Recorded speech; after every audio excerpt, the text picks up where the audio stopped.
Le club ferroviaire Grangeois est un club de modélisme ferroviaire basé à Guire-en-Grange en Ardèche. Pour vous aider à situer la commune, c'est très simple. Elle se trouve juste en face de la ville de Valence et il suffit de traverser le Rhône pour s'y rendre. L'association a été créée début 1986 et organise depuis en alternance des bourses et des bourses expositions. Crise sanitaire oblige, la dernière d'entre elles organisée dans ce format l'avait été il y a quelques années maintenant. Mais une nouvelle édition a pu être montée pour le week-end des 15 et 16 avril dernier. Je m'y suis rendu, je vais donc pouvoir vous proposer un aperçu de cette exposition multidisciplinaire, mais à dominante ferroviaire, vous présenter quelques-uns des réseaux qui étaient exposés et vous donner des nouvelles de quelques-unes des associations qui étaient présentes. Bonjour et bienvenue dans Aiguillage.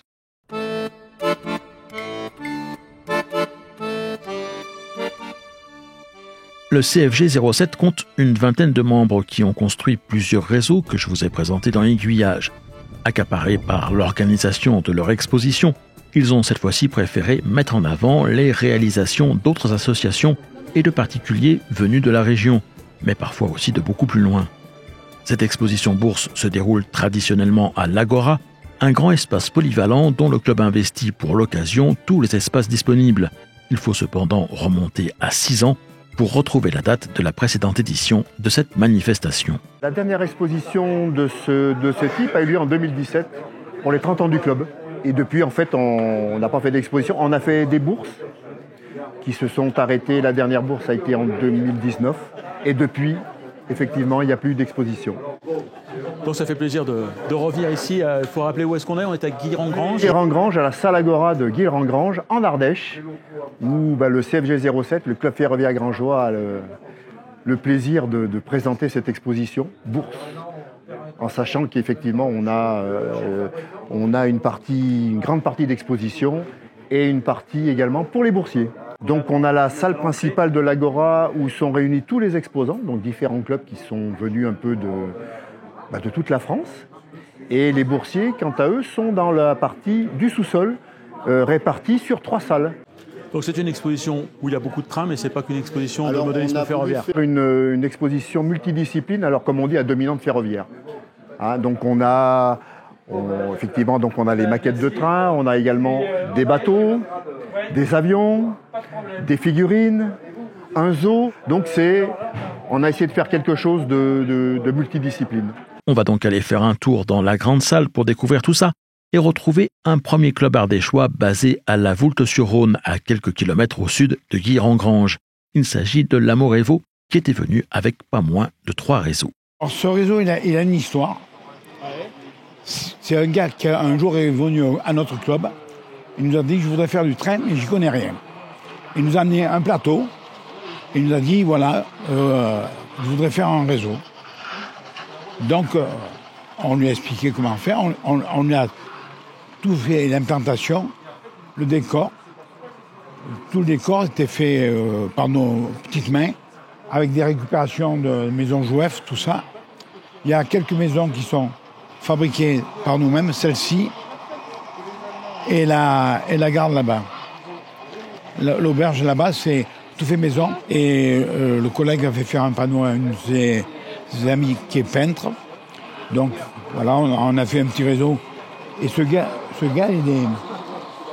il habitait à Valence et maintenant il habite Namur, en Isère. Donc il vient nous voir tous les 2 mois parce qu'en plus il a été opéré du genou. Donc c'est un petit réseau qui n'est pas grand mais qui est sympa. Et celui-là, on nous a donné une télévision. On a dit on va faire un petit réseau. Donc on a fait des bâtiments. Là tout est fait de nos petites mains. Les bâtiments, l'église, le décor, tout. Vous travaillez comment, vous c'est du carton, c'est du bois? Vous travaillez comment? On travaille le carton, d'éperon, le bois, et un peu le plâtre. Mais très peu parce que le plâtre, c'est un peu lourd. Alors que le d'éperon, le polystyrène, tout ça, c'est beaucoup plus léger. Parce que chez moi, quand j'ai le temps, je fais des maisons.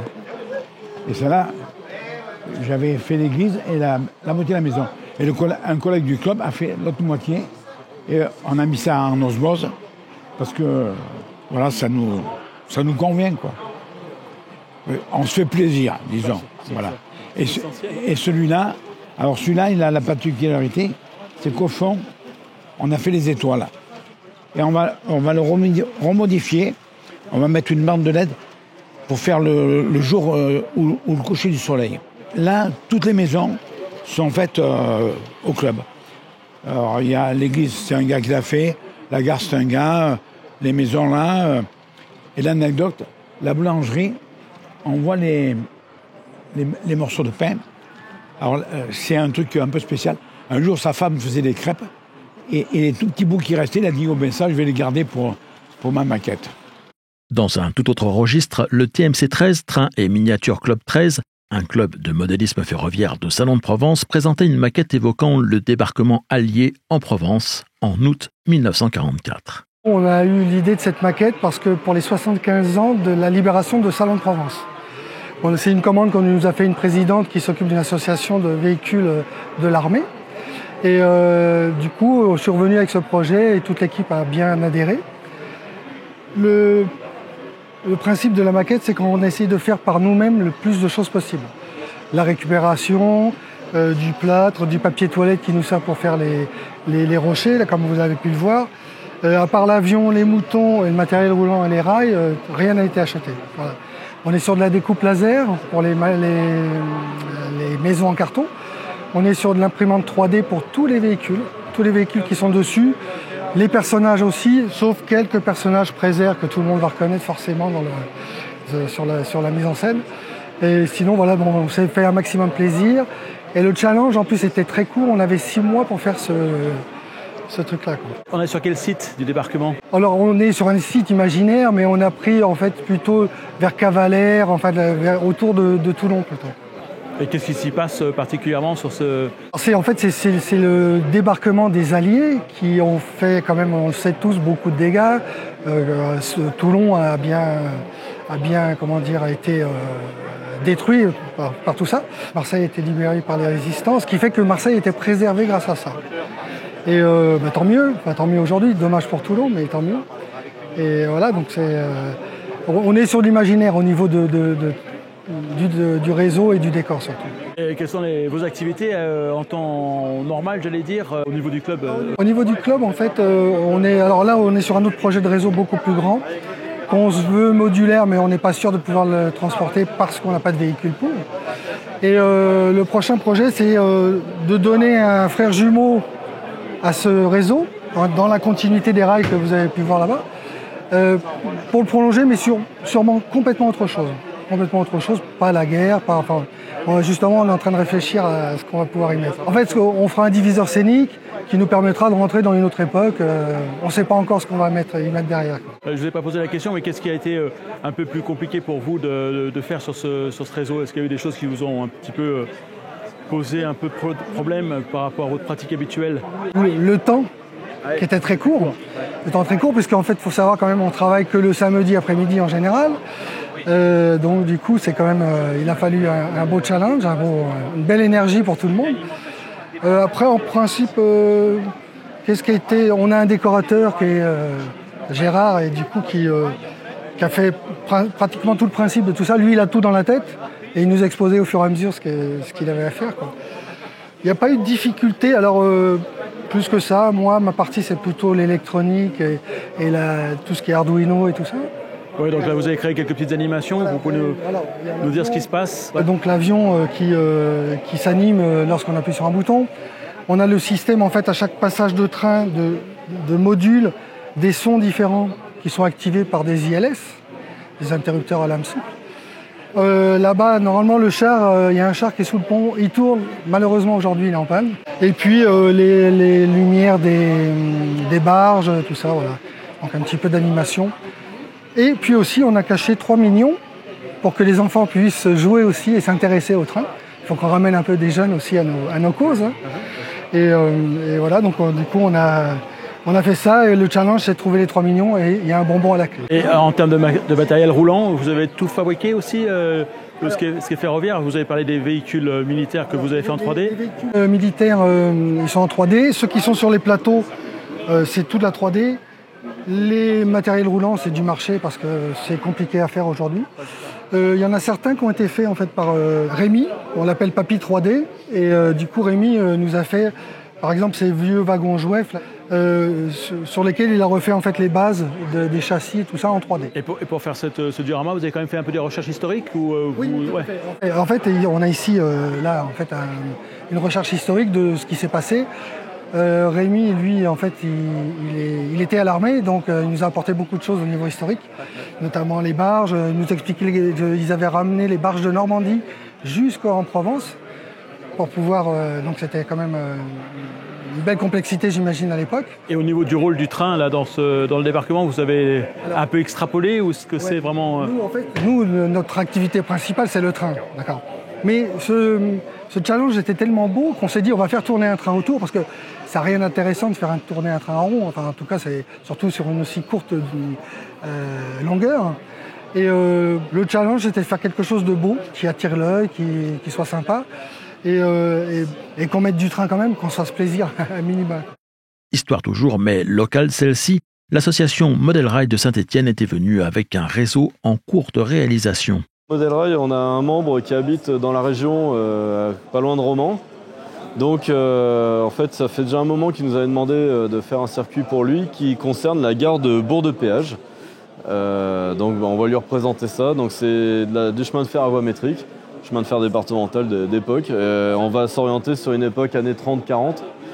Donc voilà, on a à peu près 4 mètres de circuit qu'il faut décorer donc pour lui. J'allais dire, là, ça y est, c'est parti, la menuiserie est faite, les rails sont posés. Il y a 3 mois, il n'y avait encore rien. Les modules, on les a fait avec notre machine au club, donc la découpeuse laser. C'est du médium de 4 mm. Bon, il a fallu reprendre un peu quand même à la scie sauteuse certains morceaux parce que le laser manquait un peu de puissance par moment, donc c'était compliqué. Mais bon, voilà, donc on présente sa première sortie à ce circuit. Ouais. Explique-moi un peu ce qu'il va y avoir là, qu'est-ce qu'on va pouvoir voir en dehors du bâtiment de la gare qu'on peut déjà... Voilà, effectivement, comme tu dis, bâtiment de la gare, il y aura tout ce qui va avec au niveau industriel de ce qu'on pouvait trouver à l'époque autour d'une telle gare. Et donc d'un côté, on aura plutôt des bâtiments un peu industriels, on le voit sur des photos qu'on pourra regarder après, où il y a des usines au fond qu'on distingue. Et puis l'autre partie, on va imaginer, parce que là, c'est pas évident de trouver quoi que ce soit. Objectif, c'est une sortie pour quelle expo ? Alors l'objectif est d'officialiser sa sortie pour Chambéry, qu'en octobre. Bon travail alors. Oui, parce qu'en plus, il y a le fond de décor, on va faire une peinture qui soit en cohérence avec Bourg-de-Péage. Donc alors c'est pareil, là je pense qu'on se fera aider par une autre association qui a plus de doigté au pinceau, mais qui en plus est du coin exprès pour faire ça. Un réseau que l'on pourra donc découvrir pour la première fois à Chambéry lors de la prochaine édition de Savoie Modélisme. À ce propos, et aux abords du réseau du club de modélisme ferroviaire d'Albins, représentant les bords des rives du lac du Bourget et qui était présenté très probablement pour la dernière fois à Guilherand-Granges dans son aspect hivernal, avant de réapparaître habillé des couleurs d'une autre saison, nous allons retrouver l'organisateur du prochain salon Savoie Modélisme, Patrick Belot, qui est d'ores et déjà sur la brèche. On est au taquet, on n'est pas dans la dernière ligne droite, mais presque, puisqu'on est dans les préparatifs depuis le début d'année. Là. Donc on est en train de finaliser tous les dossiers. En termes de participation ferroviaire, on a cette année plus de 80 réseaux qui seront présentés, dont plus d'une vingtaine qui sortiront en première sortie, donc un très très joli plateau. Des réseaux qui viennent un petit peu de partout, de toute la France, y compris de Belgique et des Pays-Bas. En termes de commerçants, artisans, on a fait le plein puisque plus de 100 commerçants et artisans seront présents. On est en train de battre des records d'inscription et donc c'est plutôt encourageant pour l'avenir. Il y a cette année un partenariat avec la PMFS, je crois que c'était quelque chose qui était assez demandé à la suite de la précédente édition, de pouvoir aller visiter la rotonde, donc ça va pouvoir se faire cette année. Lors des 3 premières éditions, il y avait beaucoup de public ferrovipate qui regrettait de ne pas pouvoir visiter la rotonde en même temps. La PMFS, donc l'association de préservation du matériel ferroviaire savoyard, est indépendante de notre organisation. Et donc cette année, on a pu faire un petit partenariat pour essayer de permettre au public qui se déplaceront à Savoie Modéliste de pouvoir visiter la rotonde.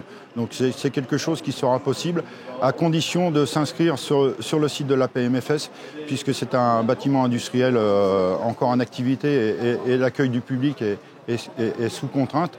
Donc il n'y a que 800 places par jour pour visiter la rotonde, donc il y aura 800 places le samedi, 800 places le dimanche. Donc pour les visiteurs qui feront le déplacement à Savoie Modéliste, il faudra s'inscrire sur des créneaux horaires sur le site de la PMFS. Et autre innovation, c'est pour venir à Savoie Modéliste, parce que je crois que tu as mis en place un site, une solution de covoiturage. Il faut que tu nous expliques un petit peu comment ça marche. Dans un premier temps, on a déjà mis en service la billetterie en ligne sur Hello Asso Savoie Modéliste, qui est en service depuis un mois. Mais aussi, compte tenu du contexte économique où les frais de déplacement vont avoir un certain impact sur le coût de déplacement des visiteurs, on a décidé de mettre en place un site de covoiturage. Donc sur le site qui s'appelle Mobicop, M-O-B-I-C-O-O-P, notre événement il a été créé. Il suffit de s'inscrire, d'aller chercher notre événement et le public visiteur pourra d'un clic visualiser toutes les personnes qui veulent faire du covoiturage ou qui veulent partager leur véhicule. Savoie Modélisme, cette année, ça sera combien de mètres carrés? Parce que tu nous as habitués à des choses assez... Initialement, on avait prévu de baisser un petit peu la surface pour réduire les coûts. Mais tout compte fait, avec l'engouement qu'il y a sur cette manifestation, on est resté sur la même surface, c'est-à-dire 14 000 mètres carrés, dont un bon tiers sera réservé aux ferroviaires. Et le reste pour toutes les autres disciplines du modélisme, maquettisme, figurines, où on aura un concours de figurines cette année, mais aussi modélisme RC, bateau, camion. Rappelle-nous les dates. 28-29 octobre 2023. À noter que plusieurs réseaux en cours de construction, spécialement pour Savoie Modélisme, feront l'objet d'un reportage sur cette chaîne.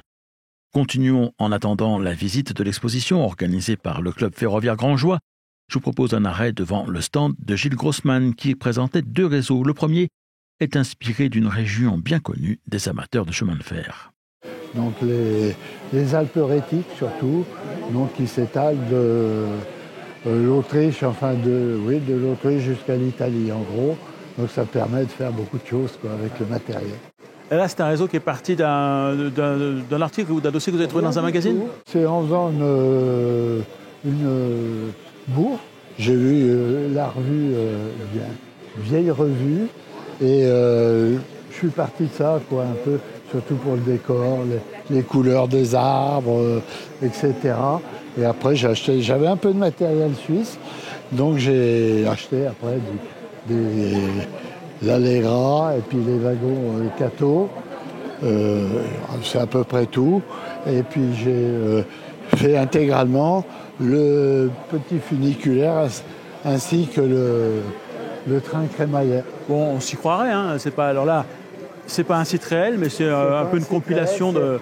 La gare existe, un peu plus courte, mais enfin elle existe. Et puis le reste, les décors, c'est la Suisse, quoi. C'est une évocation de la Suisse. J'aime pas trop faire pile-poil. J'aime un peu de poésie. Et vous êtes allé voir sur place alors, vous m'avez dit? Alors après, quand j'ai eu fini, on s'est fait... Et que la pandémie était terminée, nous sommes allés faire 5-6 jours en Suisse avec les cars Filbert, des cars du coin, ce qui permet de voir, pas perdre de temps, et de voir. Donc on a fait le Glacier Express, on a déjeuné dedans, et puis l'Allegra qui passe là, en allant vers dans la montagne, c'est des mini-circuits, quoi. On fait 30 km et puis le quart. Et le verdict, c'est que c'était conforme au réseau? Oui, très bien. Enfin, à part des petits détails, mais moi, ça ne me dérange pas du tout. Non, sans ça, c'est bien conforme. Les paysages suisses bien conformes à la maquette de Gilles, c'est confirmé. Ce modéliste adepte du N s'est aussi essayé à une échelle encore plus petite, le T. L'échelle plus petite, j'ai fait une expo un jour. Et puis je suis tombé sur un monsieur très sympathique, on a discuté du N. Et puis j'ai appris beaucoup plus tard que ce monsieur était chirurgien et qu'il avait fait un réseau en tête, il m'a expliqué, et tout, et qu'il faisait tout lui-même, des doigts de fée évidemment. Et j'ai voulu essayer, mais j'en ferai pas plus. C'est plaisant, Mais je ne sais pas, on ne doit pas être très nombreux en France à avoir fait des petits trucs comme ça. Retour à l'échelle HO avec un réseau que l'on a récemment vu à l'exposition de Meursault. La gare de Dunières, la vraie, est située dans le département de la Haute-Loire et est maintenant désaffectée. Celle présentée par Gauthier Souvignet, en revanche, est toujours bien active et continue même d'évoluer. Là, du coup, il y a un projet assez long de Dunierville où je vais rajouter à minima 4 mètres, 4 mètres 50, plus une partie tunnel, un petit peu pour faire la jonction. Et puis là, on va être sur quelque chose d'un petit peu différent, ou construction de la voie maison en code 40. Et puis construction intégrale de tout ce qui est bâtiment aussi sur le réseau pour changer du traditionnel kit. Même s'ils sont très chouettes, ça permet de voir autre chose et de pratiquer le modélisme différemment. Et puis voilà, donc il va falloir déjà travailler là-dessus, faire la partie coulisses aussi avec un pont tournant pour pouvoir faire venir des trains sur Dunières. Donc encore un bon gros projet qui prend pas mal de temps avec pas mal de choses à voir. Alors du coup sur la partie métrique, pour l'instant on est encore en fixe puisque j'ai pas préparé de coulisses vu que j'extense tout ça. Donc là c'est surtout tout le matériel RE qui est en fixe. Après ça dépend sur le réseau, je vais faire tourner de l'autorail, tout de l'époque 3 toujours, de l'autorail, du diesel et puis après je change un petit peu, je fais du fret avec du frigo, du trafic bois aussi puisqu'il y avait beaucoup de ça à Dunières. Et puis après, quand je mets les vapeurs, je fais plus des compos avec des jolies voitures pour faire plus les trains de pèlerins, des choses comme ça. Puis des compos avec des 3 pattes, puisque c'est monté chez nous, c'est typique de chez nous. Donc voilà, on part sur des choses comme ça. J'alterne un petit peu toute la journée, histoire de proposer aux visiteurs des choses un petit peu différentes. Puis après, je rebouge les véhicules un peu dans tous les sens pour recréer de nouvelles scènes, voilà, pour pas qu'on soit toujours dans la même chose. Voilà. À chaque expo, c'est toujours différent. Revenons en Ardèche maintenant avec un réseau que présentait l'association des modélistes ferroviaires ardéchois, basé au Teil. C'est un réseau imaginatif, c'est-à-dire qu'on a fait le paysage au fur et à mesure. Et dans l'association, on est une douzaine, mais il n'y en a pratiquement que 5 qui ont travaillé sur le réseau. Voilà. Moi, je me suis occupé des murs, du gravage, et puis les collègues, ils ont fait le reste. Et on a une dame qui est avec nous qui nous fait la peinture. Voilà. Et on est d'origine de l'Ardèche tous. Ouais. On a un réseau à Saint-Jean-le-Centenier qui représente Saint-Jean-le-Centenier, qui fait 13 mètres de long. Et c'est les années 1960-70. Et là, c'est votre réseau d'exposition en fait? C'est le réseau qu'on peut démonter, qu'on peut amener en exposition. Il y a 1 an et demi, il est parti en Meurthe-et-Moselle. On était invité d'honneur là-haut. Et voilà, il a été présenté pour la première fois à l'extérieur. Et là, c'est la 2e exposition qu'on fait. Vous nous montrez un peu ce qu'il y a sur le réseau? J'ai vu qu'il y avait quelques petites animations, quelques petites scénettes. Il y a un moulin qui tourne un peu vite d'ailleurs. On va régler ça.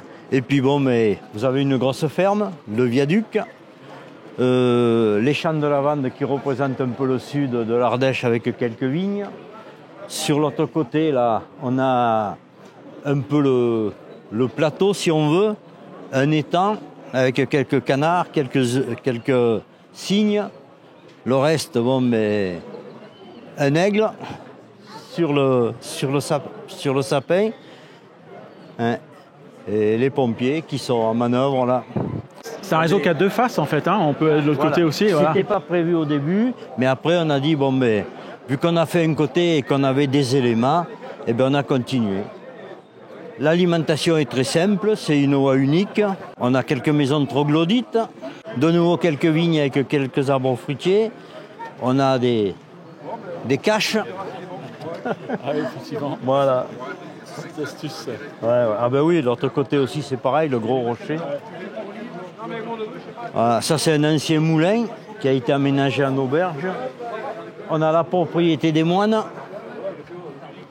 qui nous font du bon vin avec leur potager et puis voilà. Tout ça c'est imaginaire ou ça? C'est tout à fait imaginaire. Il n'y a pas de lieux qui ont inspiré vraiment ce... Non, c'est tout à fait imaginaire. On a fait au fur et à mesure. Bien loin du département de l'Ardèche, de la région Auvergne-Rhône-Alpes ou même tout simplement de la France métropolitaine, voici un réseau tout à fait original, celui de Michel Héninaud. Alors, je présente une planchère passée, un réseau sur planchère passée qui avait été l'objet de défis de Locaux Revue et le Rama il y a 10 ans hein, et qui est situé aux Antilles, sous les îles, sous les cocotiers. Voilà.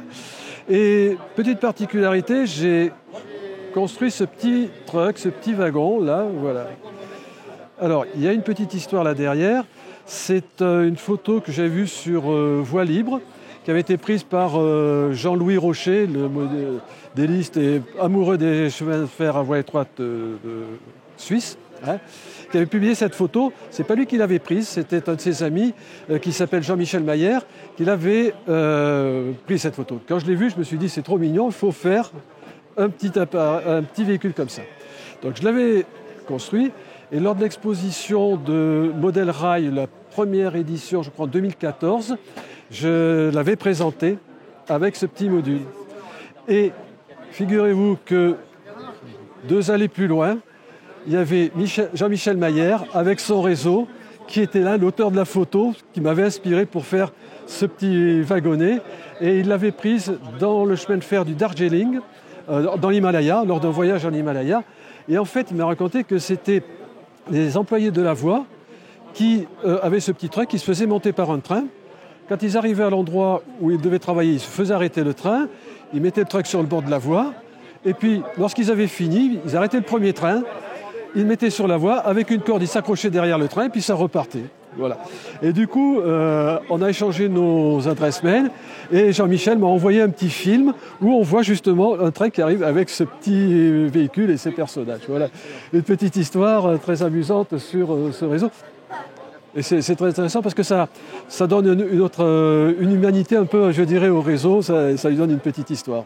Donc ce réseau, alors, défi des planches à repasser de locaux revus, donc en 2012, annoncé en 2012 pour présentation en 2013, on avait un an pour le réaliser. Et puis, quand je me suis... Pour trouver un peu l'idée, j'ai feuilleté un peu les revues, etc. Et j'ai trouvé dans le numéro 1 de Voie Libre, pas de Voie Libre, de Clé pour le train miniature, un dessin de François Fontana où il avait représenté un avion, comme ça, c'est un Grumman Goose, un avion amphibie, au-dessus d'un projet de réseau. J'ai trouvé ça très intéressant, je me suis dit, pourquoi pas le représenter avec l'avion. Donc j'ai trouvé un avion similaire, c'est un Grumman Wheatstone. Déjà parce que je l'ai trouvé difficilement. Et ensuite parce que des proportions, il est plus petit, plus homogène avec la maquette. C'est un air fixe. Et donc, toute la maquette a été construite à partir de cet avion. J'ai imaginé que c'était de riches Américains qui avaient cet avion-là, puisque c'est un avion quand même aussi civil, qui pouvait partir de Floride, aller passer quelques vacances dans les îles au sud de la Floride, dans les Caraïbes. D'où le thème du réseau, et qui, lui, est réalisé au 72e, puisque c'est l'échelle de l'avion. C'est pour ça que moi je dis qu'il est réalisé en HOS, S pour 72e. Donc j'ai utilisé de la voie de 9 mm, HO de PECO, hein, ce qui à l'équivalent réel, non plus une voie de 750, mais c'est 650 mm. Et puis j'ai mis tous les ingrédients qu'on peut trouver. Là, une montagne plutôt volcanique, des cocotiers que j'ai fabriqués moi-même, un petit bateau que j'ai construit sur la base d'une maquette Heller, d'un Sinago de Heller, qui est un voilier. Donc j'ai récupéré la coque, j'ai récupéré le plancher, et avec les mâts, j'ai fait le mât de charge. Et puis tout le reste est de construction personnelle sur des petits châssis chinois, en carte plastique, en récupération, avec du balsa, du véritable coton pour faire les balles de coton. Là, c'est de la pâte à modeler qui sèche au four. Bon, là, le traditionnel bâche en mouchoir en papier, ainsi de suite, de briques et de broc. Comme ça, j'ai fabriqué ce petit réseau. Et qui repose, bien sûr, sur planche à repasser. Alors, autre particularité, c'est à l'arrière. Quand on avait fait le réseau, on nous avait remis un petit diplôme. Et les organisateurs nous ont mis un petit diplôme, alors je vais faire de la pub, façon notice de montage Ikea. Avec le nom, donc le nom écrit en suédois, il ne s'écrit pas du tout comme ça en français. La planche à repasser. Évidemment, là, on téléphone au Rama pour avoir la notice de montage, les outillages. C'était vraiment assez génial et très original. Bonne idée.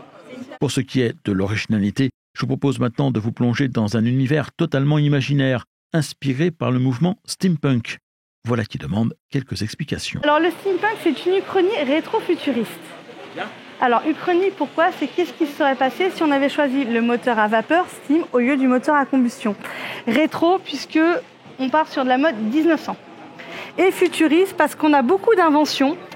Alors comment est-ce qu'on en arrive à se plonger là, dans ces univers-là? Moi là-bas je faisais de la reconstitution médiévale, j'ai dérapé parce que j'en avais un petit peu marre. Et j'ai toujours aimé la mode 1900, qui je trouve met en valeur le corps des femmes. Et de la mode 1900 au steampunk, il n'y a pas grand-chose pour glisser. Sachant que le steampunk permet vraiment une liberté de création dans les costumes. Et forcément, quand on parle de moteur à vapeur, le train est pas loin. C'est comme ça que la relation se fait. Alors, c'était pour le Ramadan de Sedan 2021. C'était pour le défi à la maison, donc créer une maquette en rapport avec un objet ou un meuble de la maison, et il fallait que ce soit en rapport à l'intérieur. Il a dit de la bibliothèque, c'est un petit peu moi qui l'ai eu au départ, et mon chéri me dit « ouais, je vois pas trop ». Je dis on peut commencer par une étagère. Il me dit une étagère, ça fait pauvre, on va en faire deux. Et on aime tous les deux le thé. Donc on s'est dit que ça serait bien de mettre un salon de thé où on peut lire. Et il est tombé sur une boîte de jeux que je trouve juste magnifique.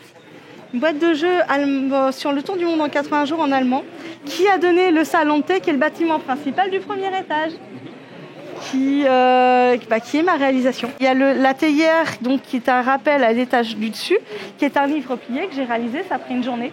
C'est comme un patron de couture, c'est-à-dire que vous trouvez les patrons sur le net, vous marquez les marges de couture, vous pré-marquez le pli, ensuite vous pliez le papier. Ce qui donne ceci. Et j'ai créé certains faux bâtiments en livre, comme celui qui est au fond, qui est de la première version d'ailleurs. C'est un des vestiges de la première version. Et les nouveaux qui sont ici. Faut savoir que Jules Verne n'est pas steampunk, mais a inspiré le mouvement, puisque le steampunk est né en 2000. Donc c'est un mouvement extrêmement récent. Et les bouquins qui sont en allemand sur la maquette de Jules Verne existent réellement en allemand. C'est-à-dire que je n'ai pas pris un titre, je l'ai fait traduire sur Reverso. J'ai été chercher sur Amazon les livres qui existaient en allemand de Jules Verne, pour qu'un germanophone puisse les lire s'il ne connaît pas. Et Jules Verne a écrit un livre qui s'appelle La machine à vapeur, qui est là, qui est en allemand, d'où le train qui est dessiné. Voilà, c'était un petit clin d'œil aussi à tout ça. Est-ce que vous considérez que vous faites du modélisme, ou est-ce que vous êtes à la marge du modélisme? Le modélisme fait partie du steampunk? On fait du modélisme, c'est juste qu'on apporte une autre dimension. Plutôt que de faire du réalisme, l'un comme l'autre, ça ne nous inspire pas. On s'est dit, on va partir sur quelque chose qui nous inspire. Et l'imaginaire permet cette liberté de création que ne permet pas le réalisme. Donc on permet un petit peu plus de choses, un peu plus d'une vision différente. Certains nous trouvent bizarres. Bon, je suis plus sur les décors quand même que le train, même si je trouve le train très joli. Et par contre, moi, j'ai mon train à moi qui ne roule pas, qui est juste en expo, c'est l'Orient Express, qui me fascine depuis que je suis môme. Et j'aimerais bien un jour, c'est le grand rêve, voyager en Orient Express en costume. Eh bien, souhaitons à l'AEA de pouvoir réaliser ce rêve. Et si le mouvement steampunk suscite votre curiosité, sachez que vous pourrez la retrouver comme chaque année le dernier week-end de septembre à la convention qui se déroule au Fond de Grâce, c'est au Luxembourg, dans les emprises de la gare du train 1900. Quant à moi, je vous retrouve ici même lundi prochain pour un nouveau reportage autour du modélisme ferroviaire.